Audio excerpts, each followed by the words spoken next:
নমস্কার, আপনারা দেখছেন এবং অর্জুন।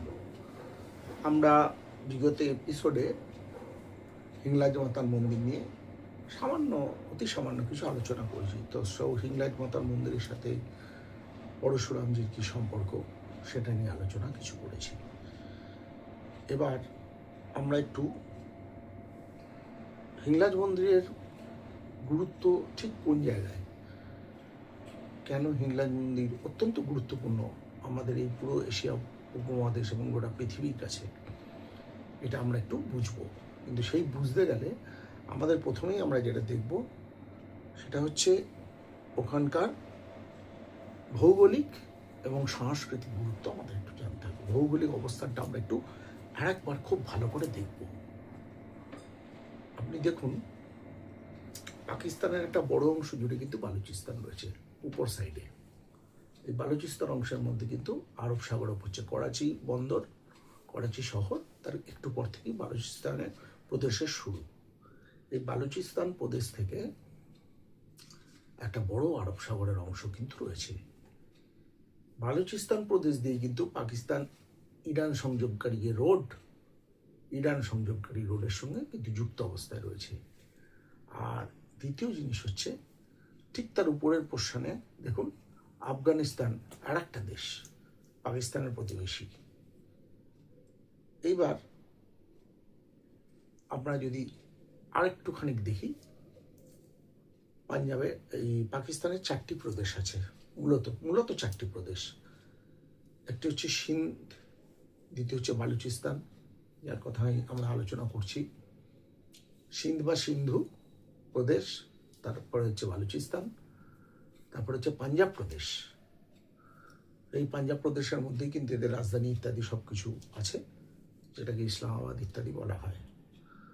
আর এদিকটা আমরা দেখতে পাচ্ছি খাইবার পাখতুন প্রদেশ, আর উপর দিকে আছে গিলগিট বালুচিস্তান। আমরা দেখলাম পাকিস্তানের 4টে প্রদেশ এবং 2টি দেশ আমরা এই অঞ্চলে দেখলাম।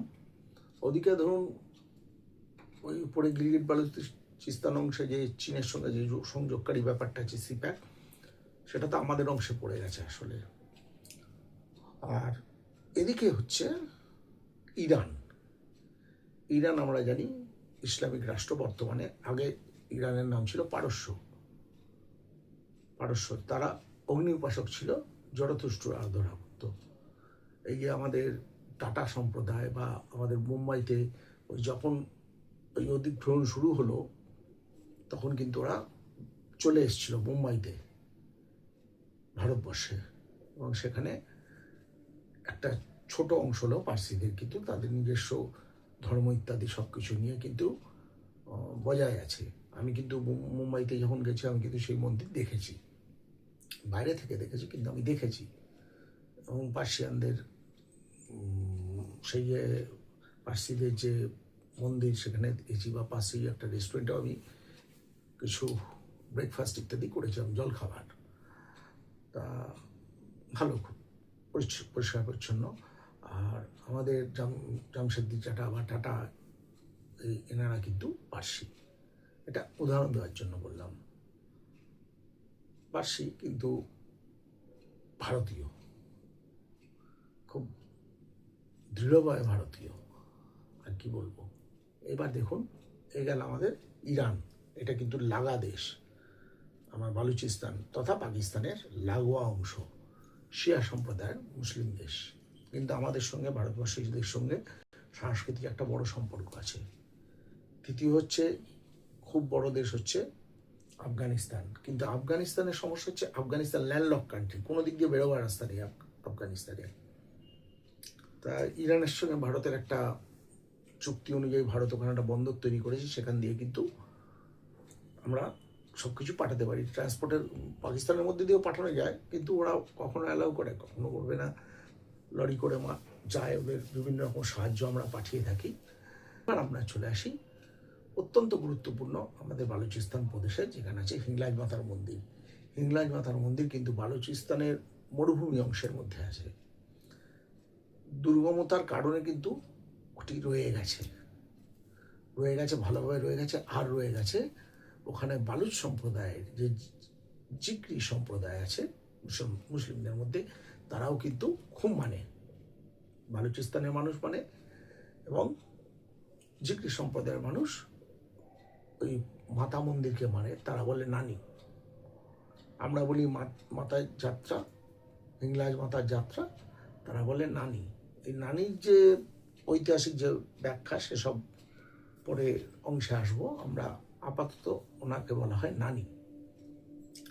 এই নানি কি হজ চৈত্র মাসে হয়, এই চৈত্র মাসে হয়, ঠিকই বলেছি। তা প্রচুর লোকজন সমাগম হচ্ছে। এখন তো রাস্তাঘাট অতি উন্নত হয়ে গেছে, ফলে একটা মন্দির পৃথিবীর মধ্যে কোথাও আছে বলুন তো? আমাদের স্বতঃস্ফূর্তভাবে দুপক্ষই অংশ নেয়। এটা একটা ইউনিক ব্যাপার, গোটা পৃথিবীর কাছে এটা একটা মেসেজ। তার একটা বিশেষ কারণ আছে, এটা কিন্তু আজ থেকে নয়। এই সূত্রটা কিন্তু অতি প্রাচীন। কারণ এটা যে ওখানে যে মানুষ ছিল, ওই অংশের মানুষ, তারা এই সংস্কৃতিটা তারাই বিল্ড আপ করেছে। আমরা তো এখান থেকে গিয়ে বিল্ড আপ করিনি, এটা তাদের সংস্কৃতি, নিজস্ব সংস্কৃতি। এবং ওখানে ওটা বহু প্রাচীন কাল থেকে রয়েছে, এবং ওখানে মহাপুরুষের কাজ আছে। সেটা কিরম ধরনের কাজ, আমরা যখন ধীরে ধীরে ধীরে ধীরে এই ব্যাপারটার গভীরে ঢুকবো, আমাদের একটা জিনিস বুঝতে হবে, এই যে তীর্থক্ষেত্রগুলি আছে, এগুলো যে প্রচার এবং প্রসার লাভ করেছে, কারণ হচ্ছে সেখানে এক হচ্ছে স্থানীয় মানুষের একটা ভক্তি শ্রদ্ধা সহ ইনভলভমেন্ট থাকে, আর একটা জিনিস হচ্ছে কোনো মহাপুরুষ তারা সমাজের কল্যাণকামী এমন কিছু কাজ করেন, সেটা কিন্তু রয়ে যায়। আমরা পরবর্তী এপিসোডে দেখব সিন্ধু প্রদেশের মানুষজন এবং তাদের যে